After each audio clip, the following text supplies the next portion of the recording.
can't believe it's come to this," I muttered to myself, reading a certain diary I found in my son's room. The entries were shocking, not something you would expect a kid to write. However, it clarified all the uneasy feelings I have had for days. I immediately reported it to the police. I am Natalie, 32 years old. I work part-time. I have been married to Freddie, also 32, and a company employee for 11 years. I still work at the fashion company where I was full-time until we had kids, thanks to a very understanding boss.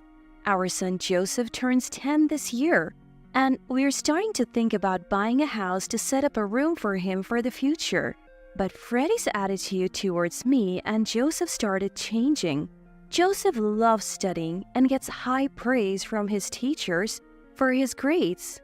He's already doing well, but he still spends his time reading at the library or helping friends with their studies after school instead of playing outside.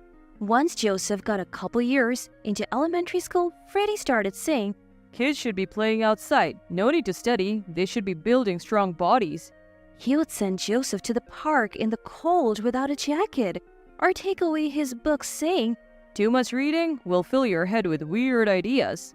At first, I was concerned about Joseph's lack of exercise, so I could understand Freddie's point, but I started to question him when his actions became excessive. I get where you're coming from, Freddie, but isn't this too much for Joseph? It's good to be active, but he doesn't need to be in light clothes, and he sets a time for reading, so no need to take his books away. "You're too soft, Natalie. That's why he gets sick from just a bit of outdoor play. You're his mom. Be responsible. He's a boy. He needs to be strong and active."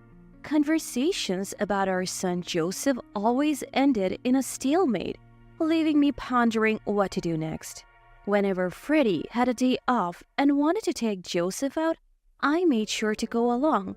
I did this to keep an eye on Joseph, ensuring he wasn't pushed too hard, and often suggested outings like going to the movies or visiting art museums. Joseph loves appreciating art, and when we would go to an art museum, he would eagerly share with me the knowledge he had gained from books. Freddie would say, "If you're going to places like that, I'm going to hang out with my friends." And he never once joined us. I tried to bridge the gap between Freddie's parenting approach and Joseph's interest. Eventually, I stopped trying, and we became increasingly divided within our home. After a while, Freddie said, "I don't want to waste my money on a child who won't listen to me. Let's cut down on Joseph's education expenses." The education expenses he mentioned were just a few tens of dollars a month for online courses, in addition to elementary school tuition. Frustrated, I decided to cover Joseph's course fees and any future learning activities with my own earnings and pre-marriage savings. Meanwhile, Freddie was spending the money he saved on new car parts and unnecessary upgrades like a new dash cam despite already renting one from the insurance company. Then one day, I got a call from my dad. He had hurt his back and asked if I could help him out with daily chores until he was better. My mom had passed away right after I got married due to a long-term illness. We hurried our wedding because I wanted her to see me as a bride. Ever since, Dad has been living alone, a 30-minute drive from us. Joseph enjoys visiting him occasionally and listens eagerly to his stories about the past. When I consulted Freddie about my dad's situation, he said, "He's getting up there in age, so it's a concern. Don't worry about me. Go take care of him." From that day on, I started going to my parents' home every other day after work. I would do some shopping first, then prepare meals for my dad before heading back home. Dad said shopping was enough, but standing for too long seemed to strain his back. On my days off, I would take Joseph to my parents' home. While I was cleaning the house, Joseph and Dad would have all kinds of engaging conversations. They both seemed to enjoy it. As the days went on, Dad started giving me money for taking care of him. He said, "Don't let caring for me take away from family time with Freddie. Aren't you guys planning to buy a house? How's that going?" Actually, we had already narrowed it down to a few properties. We just had to choose one. But between Freddie's attitude and caring for Dad, we had yet to pull the trigger. We decided to discuss it again once Dad was stable. Not wanting to worry Dad, I just said, "We're fine," and went home. Still, I felt that we shouldn't keep pushing family issues aside, so I decided to talk to Freddie after Joseph had gone to bed. Ever since we disagreed about how to raise Joseph, it's like there's been this distance, this wall between us. Family time has decreased too. What are you thinking about all this? Freddie replied, "Even if you hear my opinion, you'll just end up spoiling Joseph anyway, so what's the point? Sure, I said it's okay to take care of your dad, but I never said it was okay to neglect our home. I didn't sign up for this." According to Freddie, he assumed I would continue to work part-time without cutting back, manage household chores perfectly, and then also take care of Dad. His "don't worry about me" had been just a polite phrase. To be honest, buying a house is basically taking on debt in my name. I don't want to do that for a son who disobeys and a wife who neglects her home for her parent, Freddie said, exhaling deeply as if to criticize my recent actions. "But I'm working every day too," I argued. "Plus, you go out with your friends on your days off and never play with Joseph. Just because things aren't going your way doesn't mean you can neglect parenting." Why should I have to spend my days off going to boring museums and libraries? I would understand if it were baseball or soccer, Freddie countered, making it clear he had no intention of compromising on what Joseph wanted to do. I was utterly dumbfounded by Freddie's comments, proving he's unreliable as a husband and as a dad. Initially, every time Freddie took Joseph out for some exercise, he didn't properly hydrate him, made him run endlessly, and didn't hold back when kicking or throwing balls. Not only did Joseph not enjoy these outings, but he also ended up getting injured or bedridden for days. Because of this, Joseph became afraid to go out with Freddie, and I had to worry excessively about their activities becoming downright dangerous. I have repeatedly told Freddie to be more considerate and moderate when it comes to Joseph's exercise, but Freddie never listened. Frustrated, I almost gave up on finding a solution. The unresolved tension weighed on my mind, especially with a home purchase and our family life at stake. Surprisingly, the problem was solved sooner than I thought. The day after our talk, Freddie apologized to me. According to Freddie, a conversation with a colleague who also had children led to this change of heart. Freddie's colleague was so shocked and disillusioned by his story that they said, "You're not just failing as a dad, but as a husband too. Your wife could rightfully report you for this."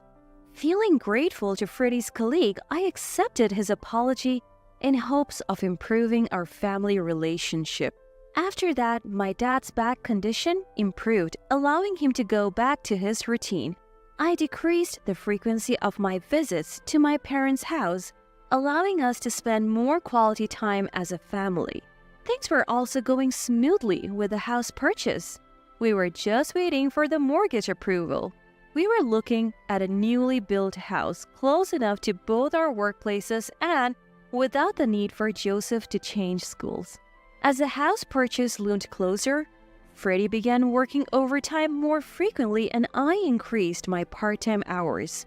When it seemed like we would be home late, my dad took care of Joseph. Finally, our mortgage was approved and we purchased our new home. But the day after completing the formalities with the real estate agent, Freddie went to work and never came back.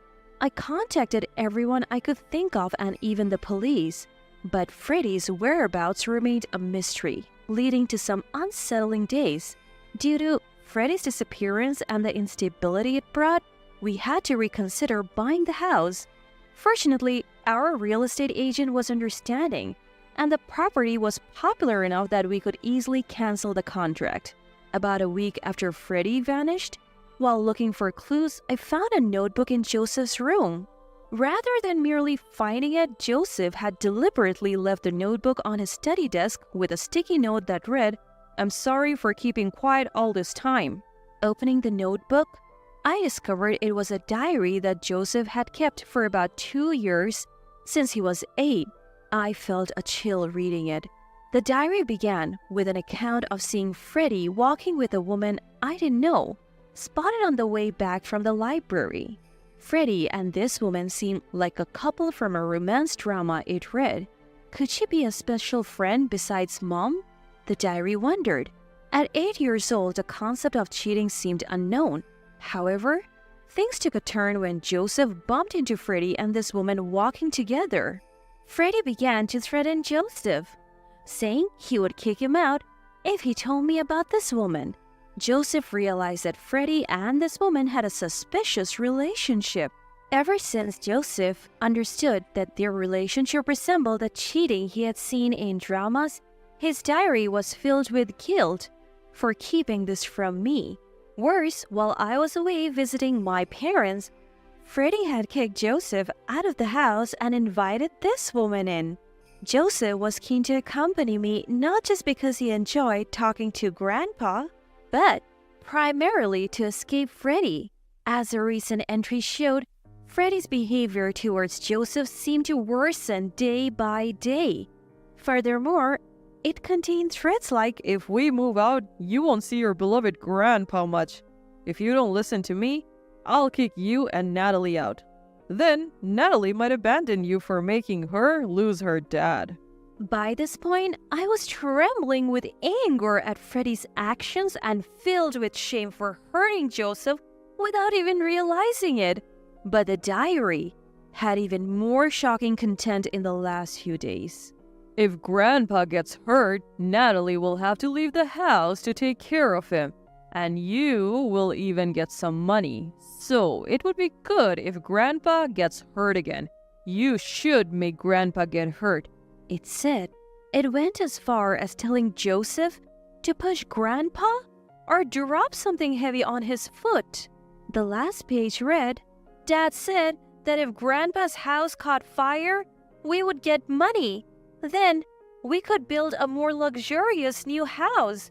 And Mom would probably spend more time at Grandpa's so he could live with a new wife in a new house. I called the police the moment I read the diary and went to pick up Joseph and Dad. The police took the matter seriously and quickly located Freddie. He was staying at the home of a colleague from work who appeared to be the woman mentioned in his diary. Large amounts of gasoline were stored on the porch of that house. Freddie and his host made the lame excuse that they were planning to use it for a barbecue, but due to the excessive quantity, they were both taken in for questioning. I seized this moment to contact my lawyer, who I had already consulted about divorcing Freddie. Through this, I had been aware of Freddie's affair all along. I had felt something was off when Freddie would opt out of family outings to hang out with friends on weekends. So I had been doing my own little investigation without alerting Freddie. Moreover, the latest recordings from Freddie's dashcam had conversations with this woman, and I knew they had been going to a hotel together.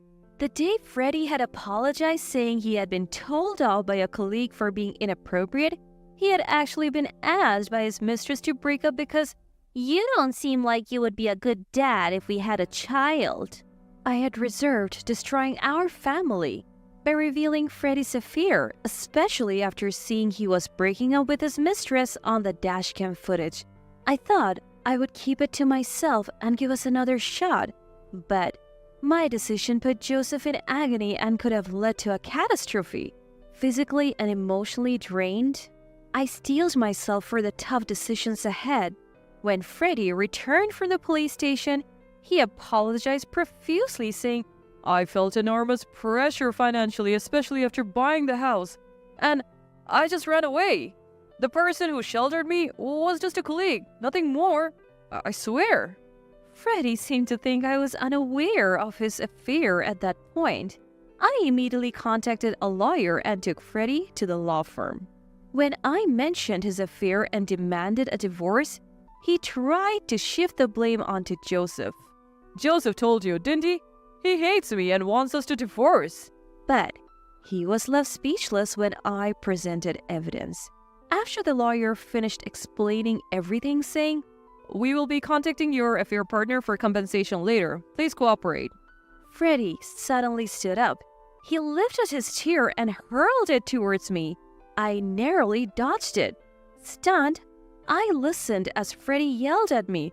You gave birth to an unlovable child and now you want to take my money even from her? The lawyer intervened, and Freddie was taken back to the police station. The next day, I sent a package to Freddie's and his mistress's workplaces. It contained detailed documents and dashcam footage. The footage included conversations between Freddie and his mistress discussing how setting fire to my parents' house could net them money and give them more opportunities to meet. In the end, I received a hefty settlement from Freddie's family and the woman he cheated with. I finalized the divorce, sold our house and my parents' home, and moved to a neighboring state with Dad and Joseph. Though he wasn't charged by the police for the arson plot, my boss saw the incriminating footage. Recognizing Freddie as a danger, my boss fired him after his actions led to police involvement. His mistress found the work environment too hostile and quit, moving back to her family home. As for Freddie, his parents took him back in, but are keeping a close eye on him. They were planning to kick him out, but grew concerned he might harm me or their grandchildren after he complained about holding a grudge against me. Now, he lives under strict conditions, no car, no phone, and any money he makes doesn't go directly to him but is managed by his parents. After all the drama, I focused on Joseph's emotional well-being for a while. I also attended counseling to recover mentally. I'm truly grateful that Dad has been the rock in our lives. Joseph has become much happier now that Freddie is out of the picture. He's enjoying his days with new friends in our new place. I was planning to leave the company I have been with for years, but my understanding boss offered me an opportunity to work remotely, managing an online store. Joseph has developed an interest in art and is now attending a local art class. As for Dad, he is living a relaxed life enjoying gardening at our new home with a yard.